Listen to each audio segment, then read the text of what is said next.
ते आपण एकदम चांगल्या पद्धतीने करून घेऊ.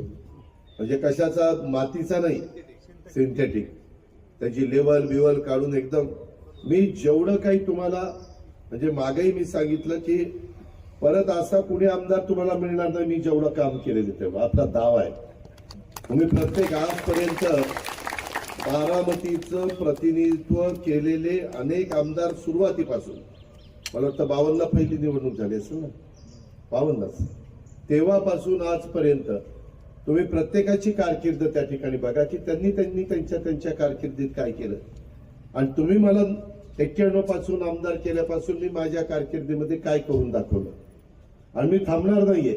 तुम्ही आता मला लाखांनी निवडून दिलंय, मी माझी 5 वर्ष एवढं काम करणार की आतापर्यंतच्या कारकिर्दीमध्ये जेवढं काम त्या 5 वर्षात झालं नाही त्याच्यापेक्षा जास्त काम ह्या टर्मला मी करून दाखवणार आहे. कारण मला आता अनुभव आलेला, मला बजेटमध्ये कशी तरतूद करायची माहिती आहे, डीपीसी मधनं कशा पद्धतीनं वेगवेगळ्या योजनांना निधी आणायचा माहिती आहे. आम्हाला भाऊसाहेब जंजीर यांच्या सारखे अनेक आमचे हितचिंतक आहेत, ते कधी आम्हाला शब्द टाकतात की दादा असा आज किती 100 सायकलचा खर्च भाऊसाहेब 50 लाख. 50 लाख कशाला म्हणतात? खाऊ आहे काय 50 लाख? आज 50 लाख रुपये स्वतःचे पदरचे, काही स्वार्थ नाही, कुठं उभं राहायचं नाही किंवा काही करायचं नाही, उभं नाही राहायचं. तर त्याच्यामुळं एकदम एक आपलं आईंनी वडिलांनी कष्ट केले, आपण इथपर्यंत पोहोचलो. काही समाज आजही आहे, त्यांना माफ पण मिळालं पाहिजे, तो त्यांचाही हक्क आहे.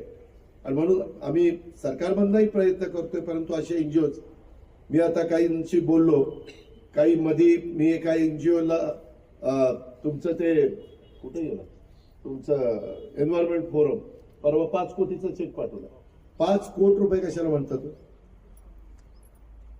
आज मी शब्द टाकला 5 कोटी रुपये आले, 5 पैसे कोणी देत नाही. आज ह्या ज्या काही गोष्टी झाल्या कुठंतरी तुमच्यामुळं मला महत्व आलं आणि मला राज्यात काम करायला मिळालं. मी अजूनही काही वेगवेगळ्या ठिकाणी गोष्टी त्या ठिकाणी करतोय आणि ह्या पद्धतीने आपण करत राहणार आहे. खरं ऊन नाही, मी त्या व्हिडिओला म्हणलं की इथं कशाला उन्हात घेतलंय, तिथं आतमध्ये चांगली सावली होती, तिथं घेतलं असतं तर आम्हालाही मग बोलताना बरं वाटतं. नाही तर आम्ही बोलायचं आणि तुम्ही उन्हात तापायचं, हे काय बरोबर नाही. ती ताप माझ्यावर निघालं तर केवढ्यात मला पडेल, त्याच्यावर भीती वाटते. पण हरकत नाही, माझे हे तरी तिकडे सावलीमध्ये बसले. मी खरोखरीच जंजिरे तुमचा मनापासूनचा मला अभिमान आहे.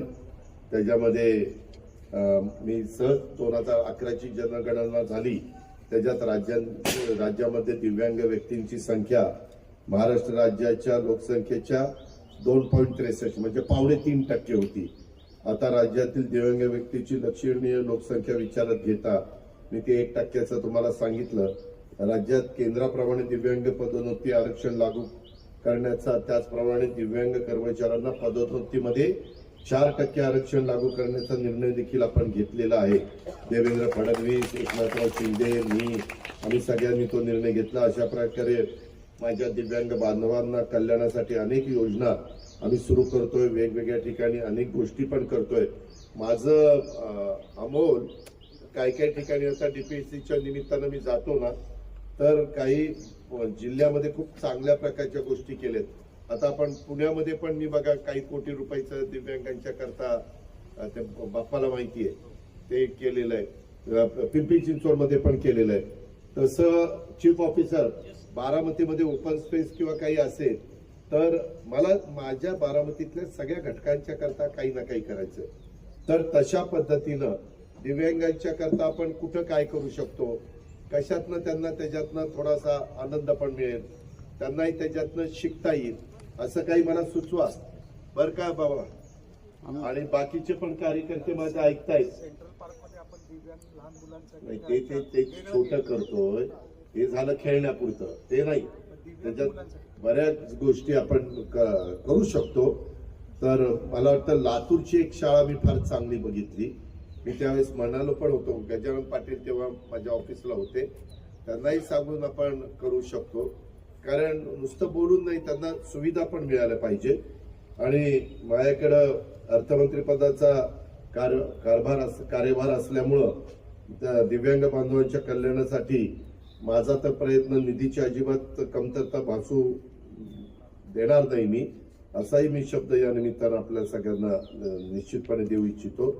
आणि केंद्र आणि राज्य सरकारच्या वतीनं दिव्यांगांच्यासाठी शिष्यवृत्ती, कृत्रिम अवयव व साधनं विकत घेण्यासाठी तसंच स्वयंरोजगार अर्थसहाय्य योजना पण राबवण्याच्यासाठी काही गोष्टी आपण करू शकतो. मी याला पैसे का मागणार आहे म्हणजे मागतोय, दर महिन्याला त्याला पैसे द्यावे लागतील त्या स्टॉलला, कारण एवढं सगळं चांगलं केल्यानंतर ते व्यवस्थित राहिलं पाहिजे, त्याचा मेंटेनन्स व्यवस्थित राहिला पाहिजे, त्याचं कटिंग, त्याचं पाणी घालणं, त्याचा खुरपणं, त्याच्या खूप गोष्टी असतात, त्या सगळ्या नीटपणे बघाव्या लागतील, त्याला पैसा लागेल. प्रत्येक वेळेस मी सरकारकडनं पैसा, सरकार एकदा तुम्हाला करून देईल, आता पंचायत समितीची इतकी देश विदेशातील प्रत्येक घडामोडींचे लाईव्ह अपडेट मिळवण्यासाठी आता साम टीव्हीच्या सर्व सोशल मीडिया प्लॅटफॉर्मला लाईक, फॉलो आणि सबस्क्राईब करा. तसंच सर्व नोटिफिकेशनसाठी बेल आयकॉन प्रेस करायला विसरू नका.